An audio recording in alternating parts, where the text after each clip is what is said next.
Brett McKay here, and welcome to another edition of the Art of Manliness podcast. Think of all the texts, emails, and social media posts you're inundated with each day. Sometimes you read them, and sometimes you swipe them away, telling yourself, perhaps not so honestly, that you'll revisit them later. If you're the sender of such missives and memos, or the creator of content, you hope the recipient has the first response. That, instead of deep sixing your message, they take the time to engage and take action on it. How do you increase the odds of that happening? Rather than just guessing at the answer, Todd Rogers has done empirical experiments to discover it. Todd is a behavioral scientist, professor of public policy at the Harvard Kennedy School, and the author of Writing for Busy Readers: Communicate More Effectively in the Real World. Today on the show, Todd explains the four-stage process people use in deciding whether to engage with your writing, whether in a personal or business context, and how influencing these factors not only comes down to the style of your writing, but its overall design. Todd offers tips to improve both areas so that you can effectively capture people's attention. After the show's over, check out our show notes at awim.is/busyreaders.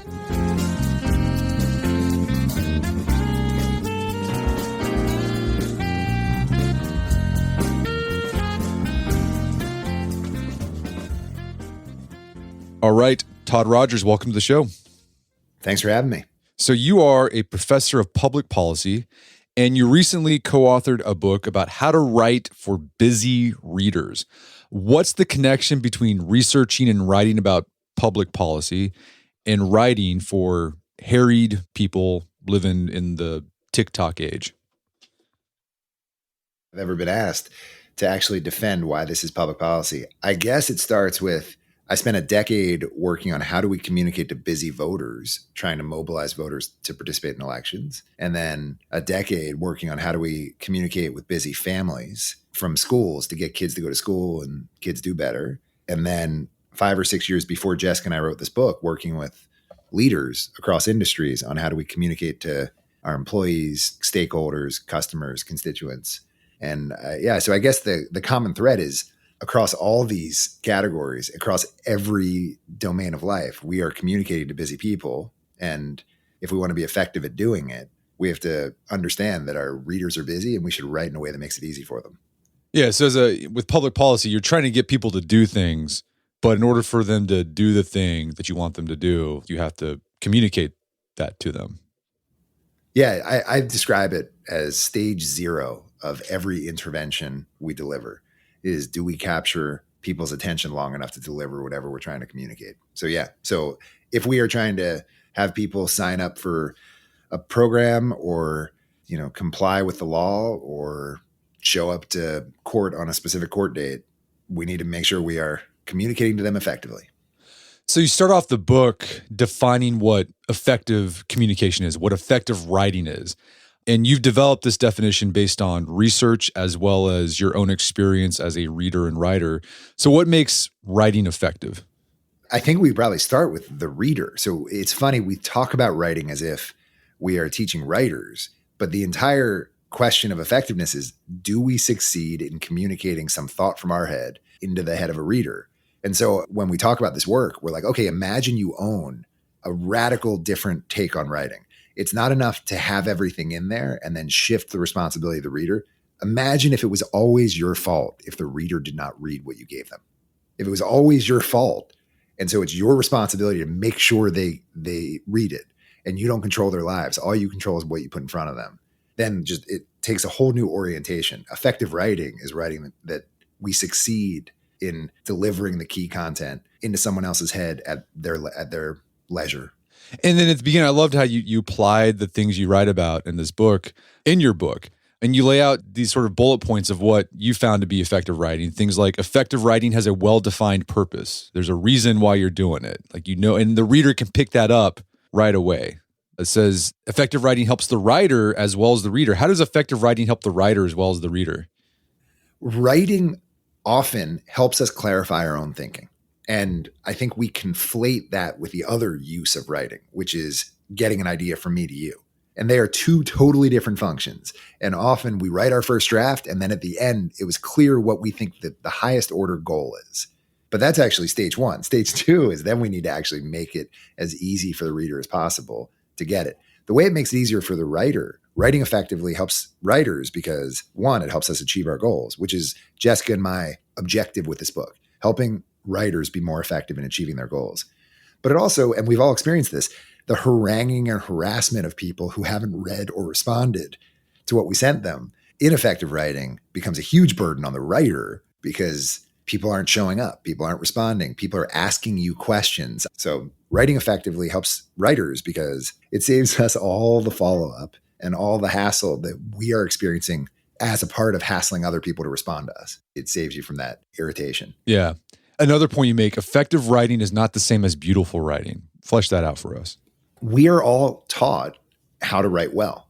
K through 12, K through college, we are taught these ideals of what good writing looks like, what beautiful sentences are, and using advanced vocabulary to be more precise. And I think that's a critical stage on the road to becoming an effective person. But there's a totally different project, which is not meeting some ideal, but actually communicating in the world to people who are not paid to read your writing. And people who are most of the time trying to move on as quickly as possible. Like their goal is to hit delete or hit next as quickly as possible, often without even knowing what your point was. And so it's like effective writing is writing for those people, not for people who are paid to give you feedback on your writing. Or it's not for a novel, for example. Like you might use some flowery language in a novel because that's what you're trying to do something. It's basically beautiful writing and effective writing have two different goals.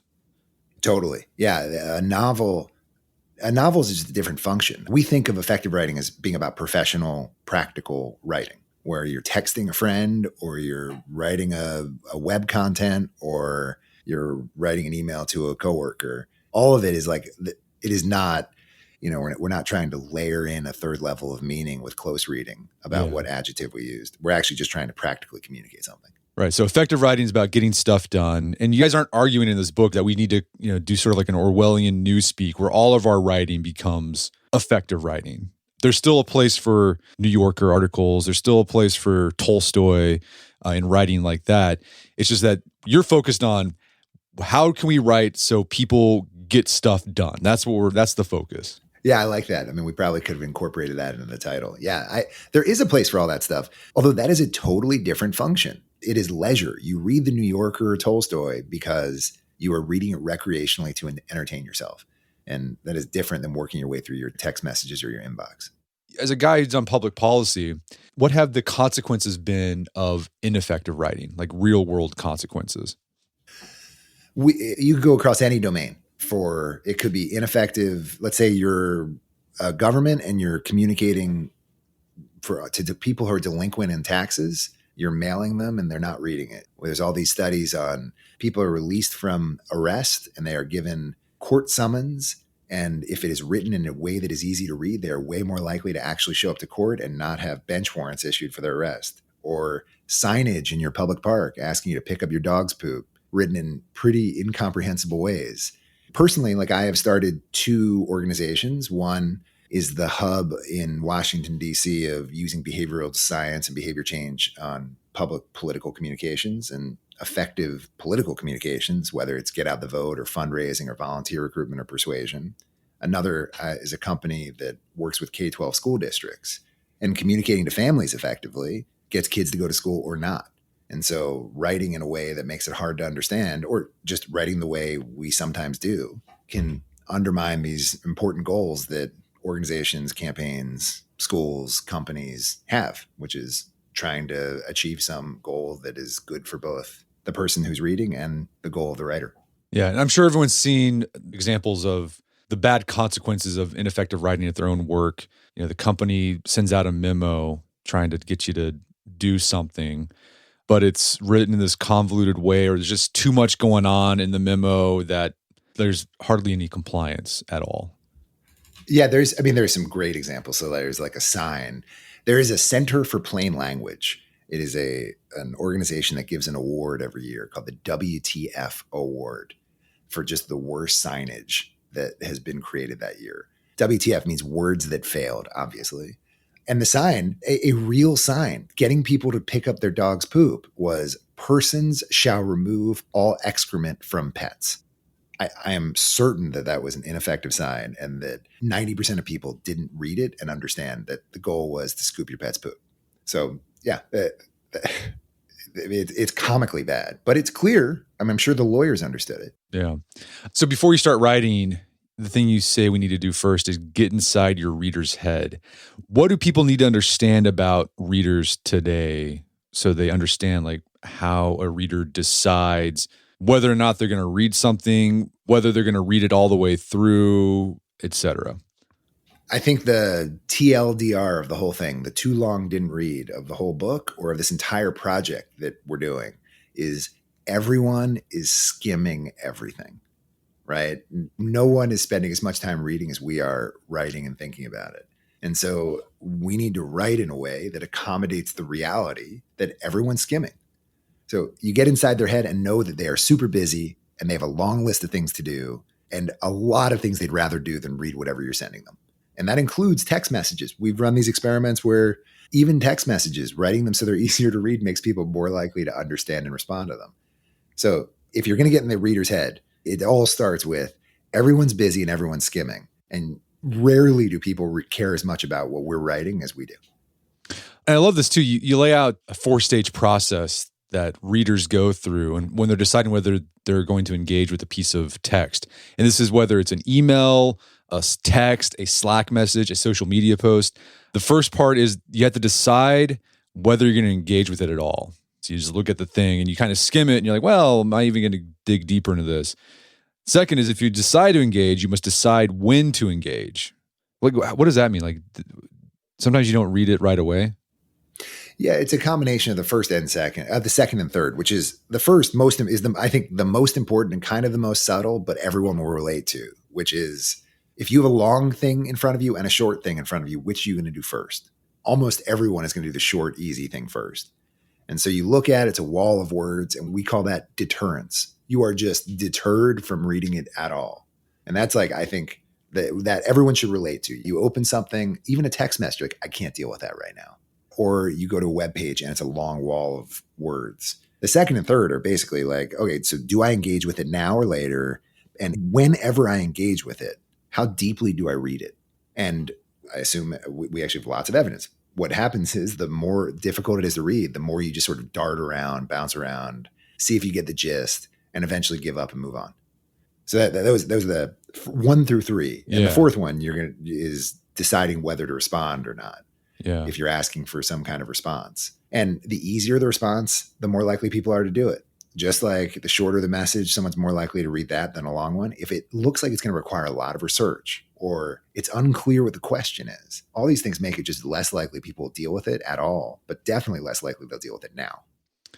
Okay, so let's talk about what we can do as writers to increase the odds that someone will want to engage with whatever we're throwing at them. They'll want to maybe act on it faster, sooner rather than later, and engage with all of it, and as well as respond, get more of a response so we can get stuff done. And you and your co-author lay out 6 principles that writers can use to make sure that their writing is effective. The first principle, and you kind of referred to it just a minute ago, less is more. So how does more often get in the way of your readers engaging with your text?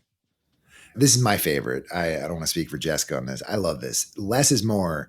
You could probably go back to, there's a quote that every clever person who's ever been alive has been credited with this quote, which is, I would have written you a shorter letter if I'd had more time. And what I love about that is it is worthy of apology. I have wronged you by giving you this longer than it needed to be text. And second, it takes more time to write less. Both of those are sort of central to this less is more idea. And the idea is, and we've run randomized experiments, lots of them, where the more sentences you add, the more ideas you add, just the longer it is, the less likely people are to read and understand and respond, whether it's soliciting a response, getting people to fill out a survey, we worked with I don't know if we named the party, but one of the big political parties, Democrat or Republican, on a big fundraising email with 700,000 donors, and arbitrarily deleted every other sentence. So it didn't even make sense anymore. So we cut it in half by making it incoherent and still increase donations. And we've done lots of versions of this, but the idea is just, you need to know there's a trade-off. The more you add, the less likely someone is to read, understand, and respond. And the optimal length and content is not nothing or one sentence. It's just a trade-off. You just need to know the more you add, the less effective it'll be, but you got to make those trade-offs. Yeah, so you lay out some rules to apply this less is more. First one, use fewer words. And I mean, if you went to college or even in high school, they taught, this whole elements of style. Just eliminate, that was one of the rules, eliminate needless words. Everyone's seen these wordy phrases for the reason that. Instead of saying that, just say because. In order to. Yeah. Just say to. Just to. Whether or not. Well, just whether. Yeah, exactly. Personal opinion. Well, there's only one type of opinion. I mean, so just things like that can go a long way.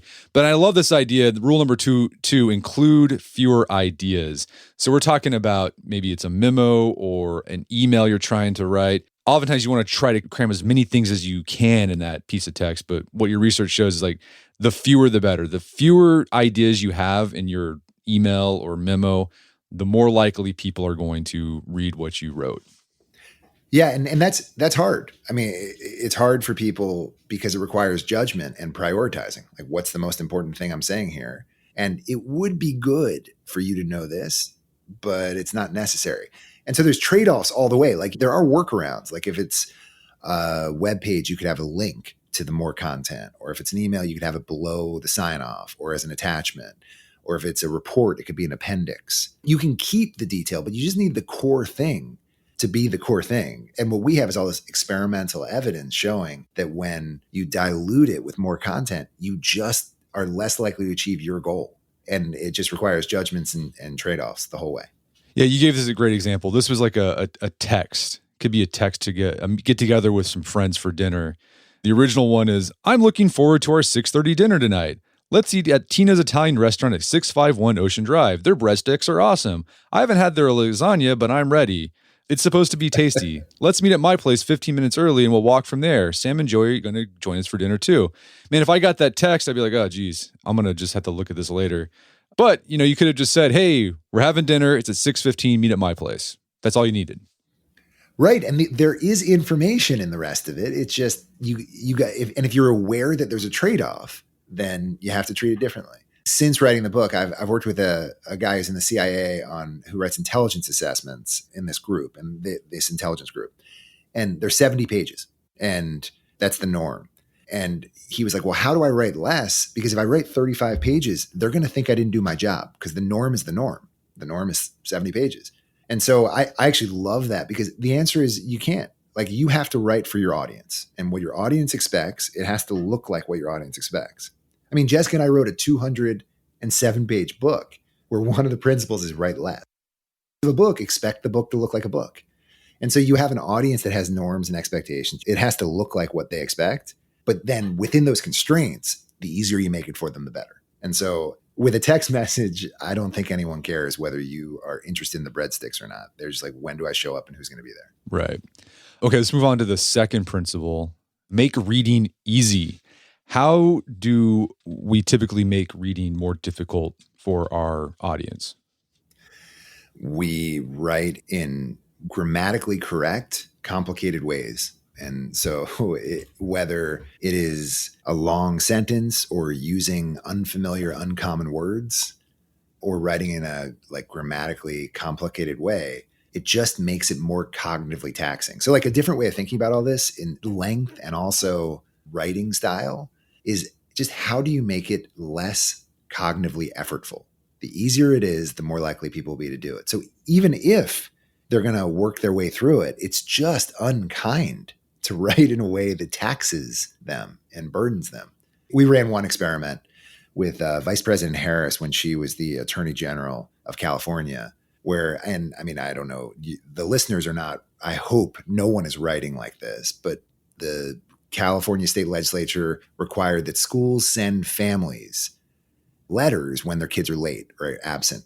And it starts with California Education Code, Section 48260 provides that a pupil, child, subject to compulsory, I mean, it's not even written for humans, and it's being sent to hundreds of thousands of families. So the idea is we should just add a round of editing where we just ask, how do I make it just easier to pull the key info out? Even if we are correct, complete, and grammatically accurate, we just make it easier. Yeah, so you apply some rules. Use short and common words. So there's that whole quote. I think it was Mark Twain. Don't use a $5 word when a 50-cent word will do. So instead of saying acquiesce, you can just say agree. You don't have to get fancy. You can save the $50 words for your New Yorker article you're writing for yourself. Yeah, for yourself. Exactly. I'm not. Yeah.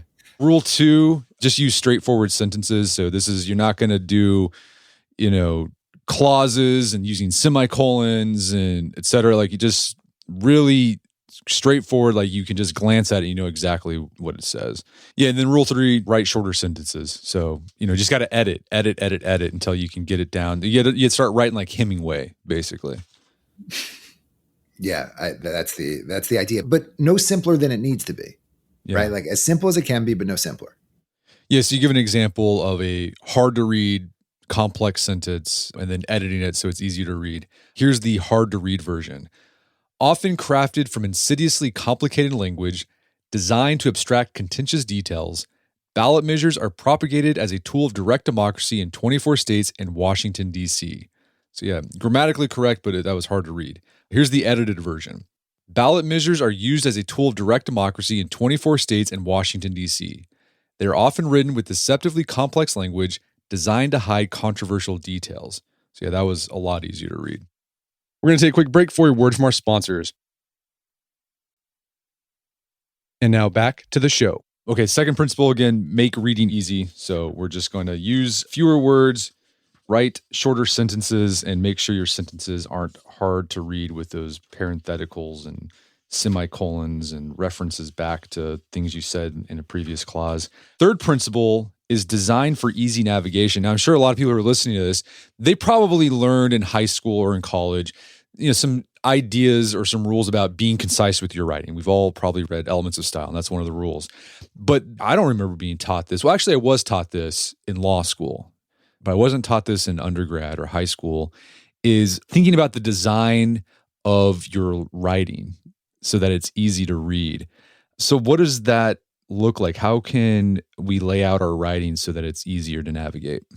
Yeah, I like this one. This is, I like all of them equally, but I like this, and less is more the most. But the idea is, it's not even about writing, but realizing that people are going to look at it and decide, do I read or not? Remember that stage of deterrence. Or once they're reading, they're just going to dart around and see if they can get something out of it before they give up. And one metaphor, or at least a framework we use for thinking about it, is that people may allocate like a fixed budget of time to reading your thing. And so then the question is just how do you make it easier for them to get what you want them to get out of it in that budget? And so that could be like adding headings. So it's easy to know the structure. And when we actually do eye tracking, you see people jump around and read the headings first when they're moving fast. Sometimes they just go first line, second line, but that's when they're anticipating reading the whole thing. But often they'll just dart around and figure out what's in here. And we've actually run experiments where when you add headings in newsletters, you double the likelihood that people will read past the second paragraph and use anything in it past the second paragraph. The other one that people really like, and I really like, and I don't know if you're a veteran or how many of your listeners are veterans, but I work with a lot of active duty and people in different branches of the military. One thing that they have in the U.S. started in the U.S. Army and it spread across the militaries around the world is a thing called BLUF.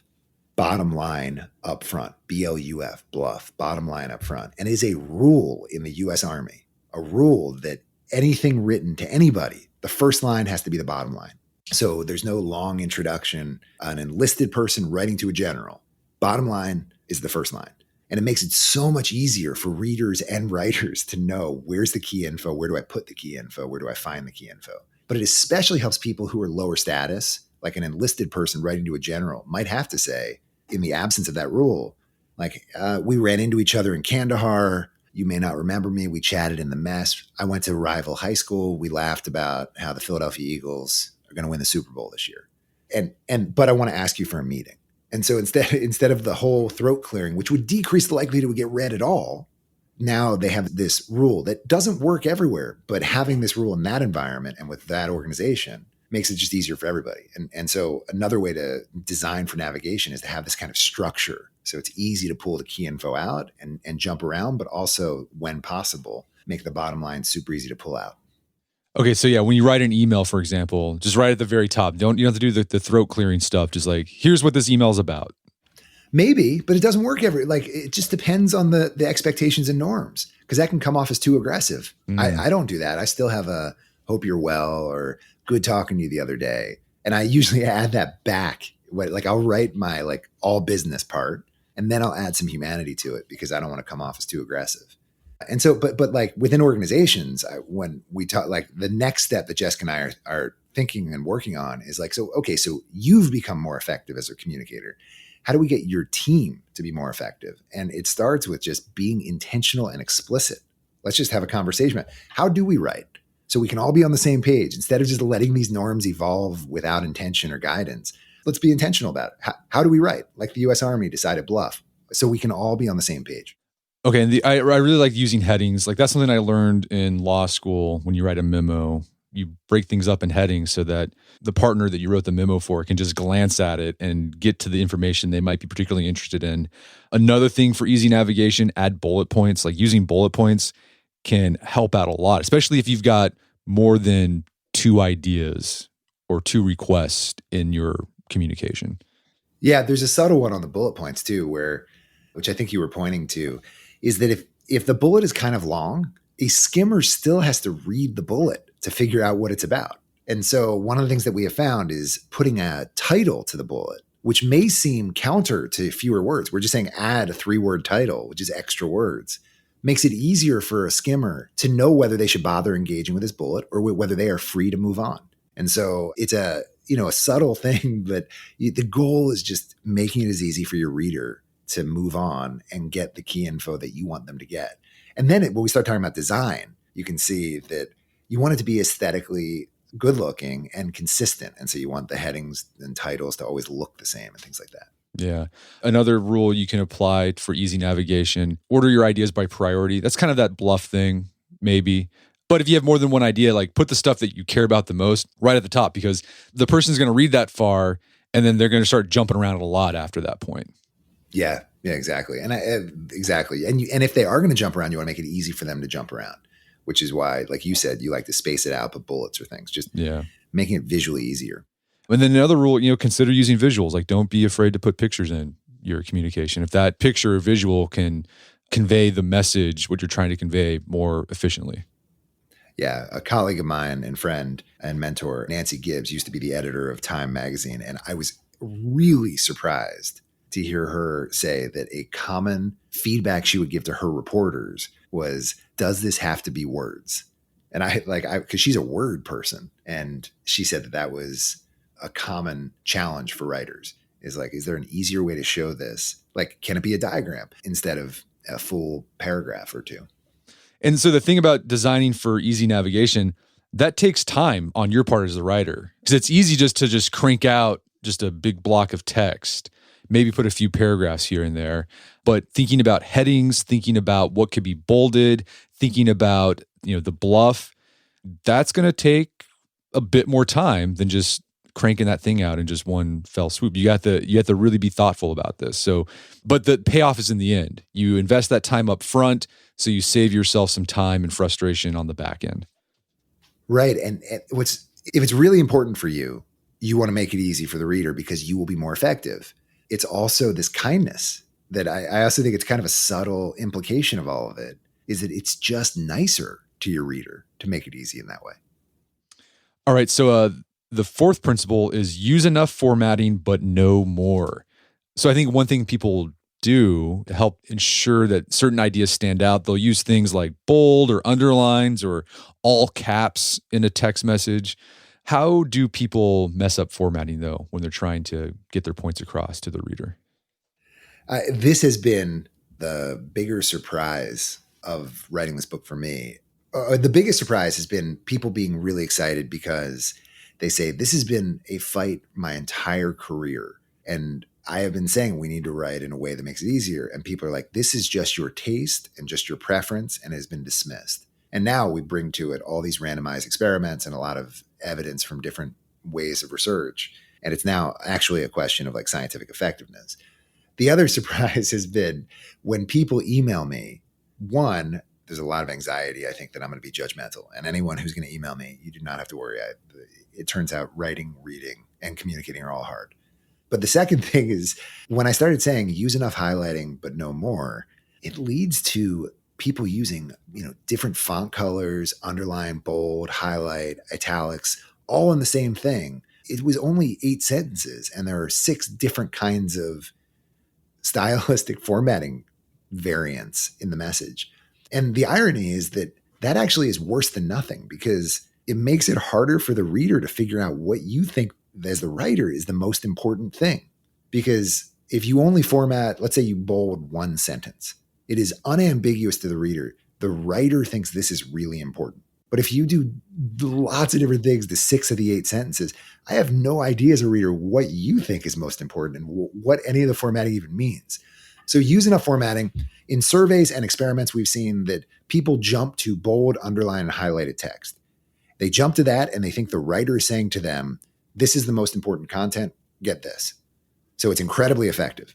It also licenses readers to not read anything else because they've gotten the key info and everyone's goal is to move on. So you've got to use it carefully because it gets people to read that and also crowds out reading anything else. But then when you use lots of kinds of formatting, it just confuses readers about what any of it means. Okay, so bolding, underlining, highlighting, it's effective in getting the reader to think, here's what the writer thinks is important, and to put their focus on that if that's what you want to do. And you see that a lot in online writing. Any formatting things that you see in online writing that aren't effective? I don't like how links all get font color change and underlined, because you actually, there is eye tracking research showing that people jump to that.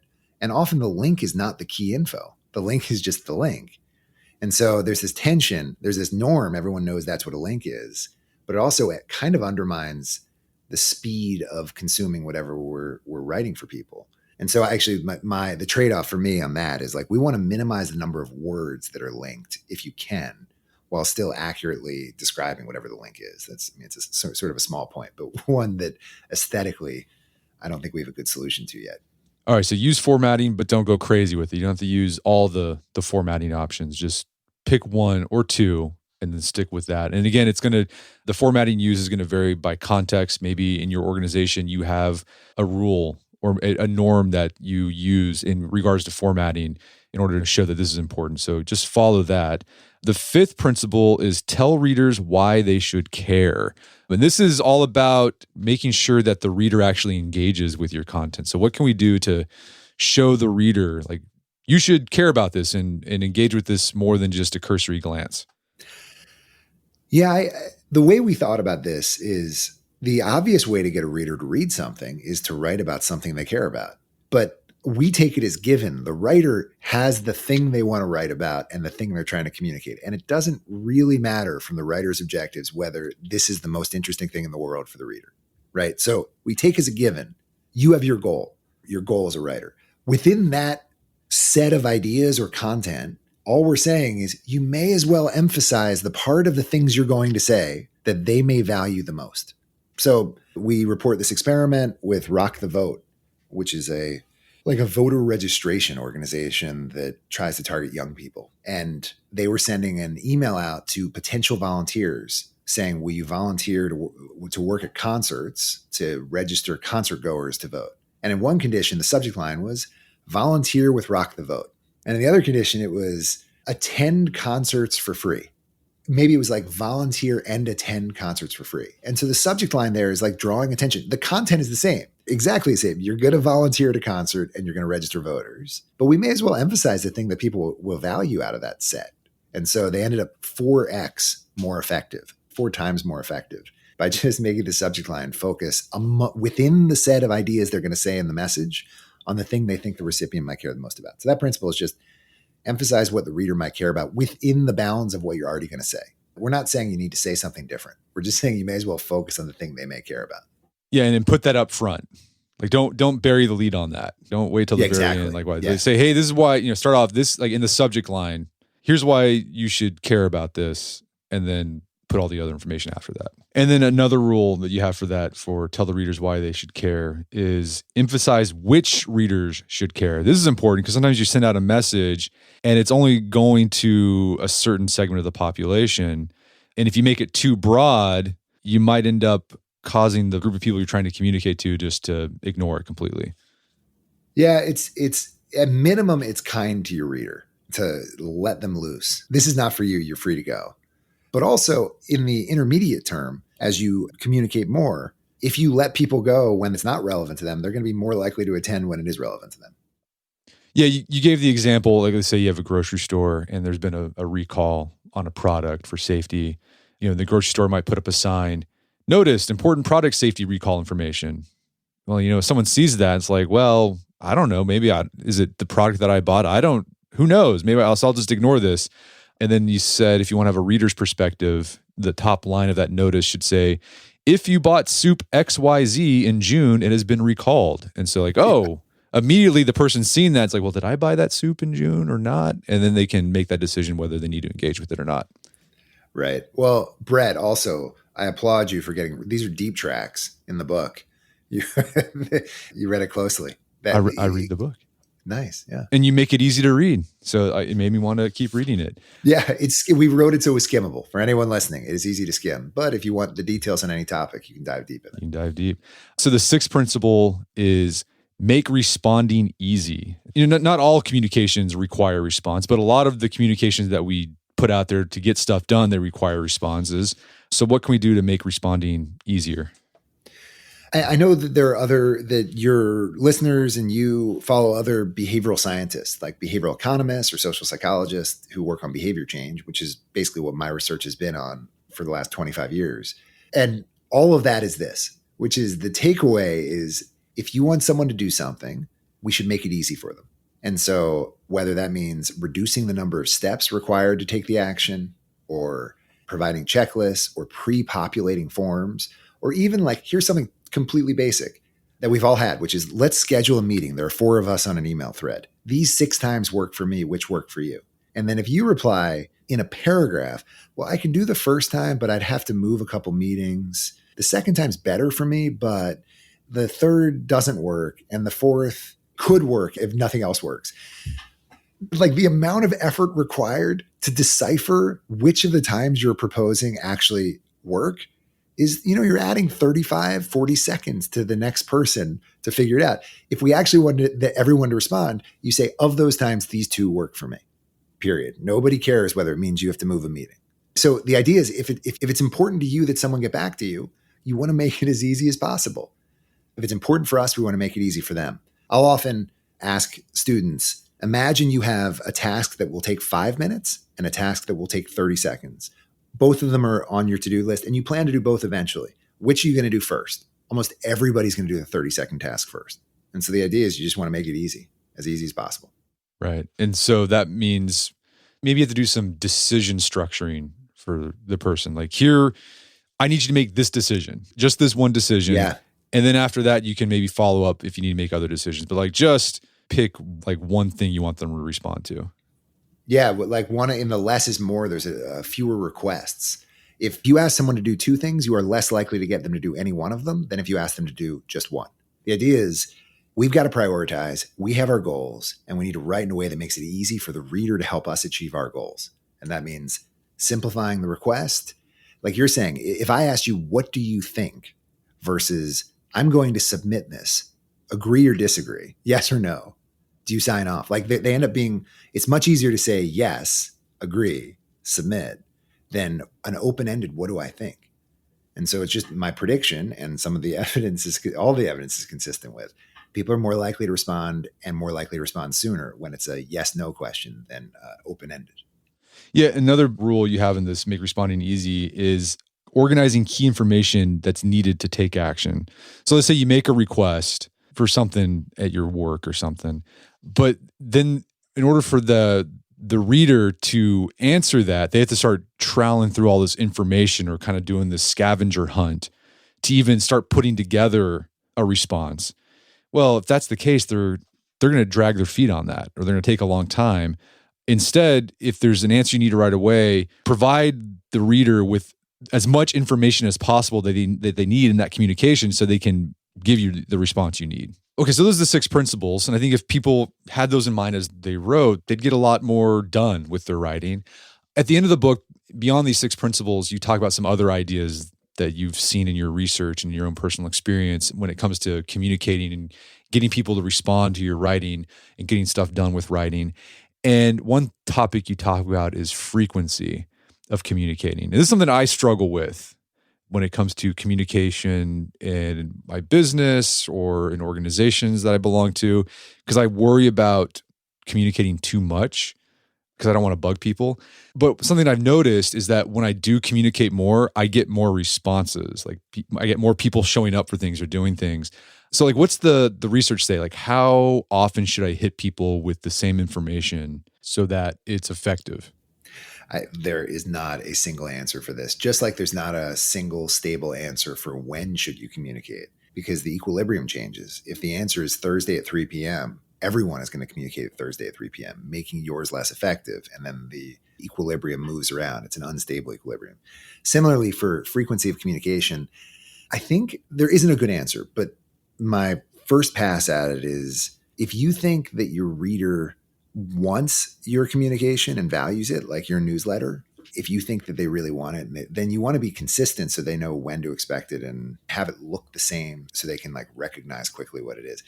As we, in the intermediate term, if we communicate all the time, we will decrease people's likelihood that they associate us with something they should read. And they will start to view us as a pest and they will unsubscribe. And so I know there are a lot of organizations that have big lists. The balance that we're always talking about is you can increase donation, for example, by sending more messages. You also increase unsubscribes. And so what's the 2-3 year horizon consequence is you may end up being worse off for having gotten more donations in this week by sending more messages. But in the intermediate horizon, you're worse off. There isn't a great answer. I don't. Yeah. Do you have thoughts on this? It sounds like you wrestle with it. I wrestle with it. No, so it sounds like it's like the killing the goose that lays the golden egg problem. Yeah, exactly. Right. You can extract a lot of value by doing a lot of frequency in the short term, but in the long term, you end up killing the thing that provides you value. So when it comes to, let's say you belong to, I don't know, like a sports league or, I don't know, a church congregation, there's an event coming up.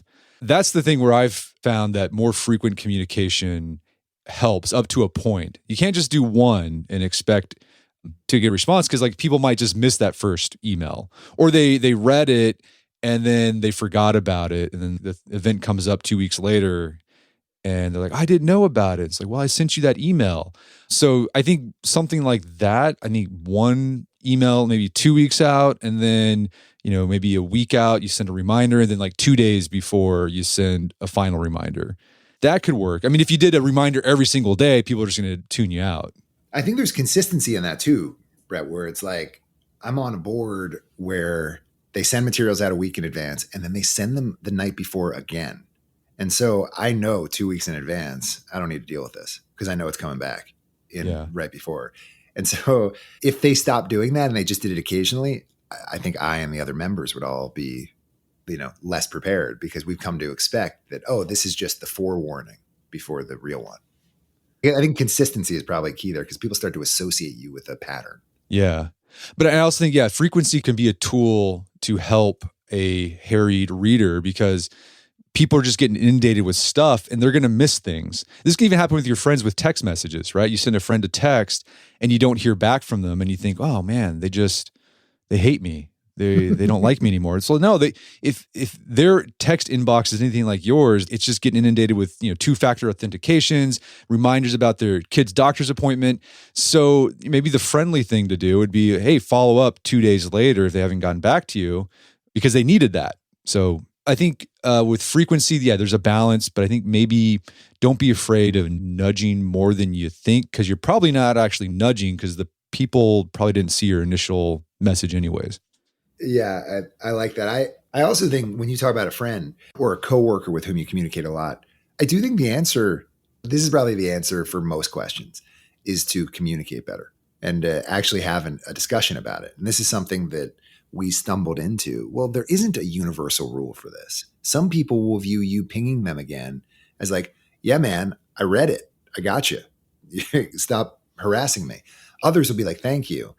And so a different way, if this is someone you communicate with a lot, is to just ask, would it be useful if I send follow-ups or not? Like I actually have all sorts of people that they have incredibly varied preferences. And for people I communicate with a lot, like I actually have started to learn what they are because I ask. I'm curious, are there any AI tools that you're seeing out there that are helping writers write more effectively? Is this are you setting me up for, did I show you mine? No. Or is that, Yeah. oh. So early on, we trained GPT-4 or GPT-3.5 and then now GPT-4o, the OpenAI's latest LLM. With your listeners in the show notes, I hope we will share the checklist. There's a one-page checklist for how to write for busy readers. And we trained the large language model on these principles. And then we fed it what's called few-shot learning, just 3 pre-post examples of emails, an original and an edited, original edit. It's incredible at editing emails so that they are skimmable. And it now has hundreds of thousands of uses. And like I get emails all the time from people saying that they put any important message through it to just get suggestions. So it's on our website. I'll share it with you. It's writingforbusyreaders.com. But it's very cool. Like the large language models you could think of as they learn inductively. They consume all the way we've ever written, and then they infer rules and predictions. This is much more deductive, top down. We're like, look, there are these 6 principles. We should edit through the lens of these principles because this is actually what the science suggests people are more likely to read and respond to. And it learns those, and then it can revise in accordance, like with, and we shouldn't use words like in accordance. We should use just, it writes in ways that are consistent with that. So writingforbusyreaders.com. But I love it. We're trying to get it internalized by the other big large language model, especially like the ones who work in email clients. Well, Todd, this has been a great conversation. Where can people go to learn more about the book? So I guess that one website? Writingforbusyreaders.com. Writingforbusyreaders.com. And the too long didn't read of this whole thing, if you made it to the end and you don't know the big takeaway is we should add a round of editing to everything we write where we ask ourselves, how do I make it easier for the reader? How do I make it easier for the reader? Because the easier it is for the reader, the more effective we are at achieving our goals, and it's just kinder. I love it. Well, Todd Rogers, thanks for your time. It's been a pleasure. Thanks, Brett. My guest today was Todd Rogers. He's the author of the book, Writing for Busy Readers. It's available on Amazon.com and bookstores everywhere. You can find more information about the book at the website, writingforbusyreaders.com. Also, check out our show notes at aom.is/busyreaders, where you find links to resources and we delve deeper into this topic.